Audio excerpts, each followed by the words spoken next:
Hello, బాగానే ఉన్నావు నాన్న. ఏమక్క ఓయ్, ఏళ్ళను బట్టి అక్కడ ఉంటుంది, పర్వాలేదు, బాగానే ఉంది. ఓయ్ నిద్రేం పట్టలేదులే, ఇప్పుడే ఒక అరగంట అయింది పడుకొని. ఓయ్ ఏంటన్నా అసలు ఏది చేయలేదుగా, నువ్వు ఇప్పుడేగా చేసింది. తమ్ముడి పెళ్ళికి కూడా లేవా ఇక్కడ? ఎన్నాళ్ళు ఉంటాము, ఇప్పుడు రాదా? ఆహా, పిల్లలు ఏం చేస్తున్నారు?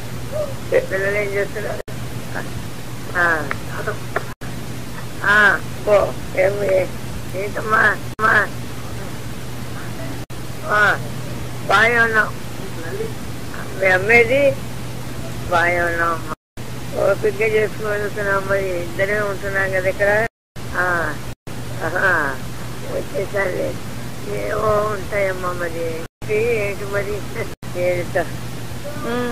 వస్తానా? రాలేదు, కిట్టముడికి వస్తాడు 2-3 రోజులు.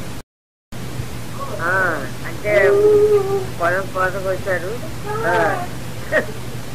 ఓయ్ వెళ్తున్నావు, పని మంచి ఉన్నది, మంచి ఉన్నది, అతగేమో చేసుకుంటున్నావు. సార్ ఎందుకున్నావు? అంతే జీవితం అవుతుంది బాబు. 30 ఏళ్ళు వచ్చి ఎట్లా ఉంటాయి, ఏళ్ళని బట్టి కూడా అంతే ఉంటాడు. కానీ మరి అట్లే వస్తానులేము ఏమైనా ఎప్పుడైనా. సత్యబాబాయ్ మాట్లాడతాడు, ఉన్నాడు ఇక్కడే.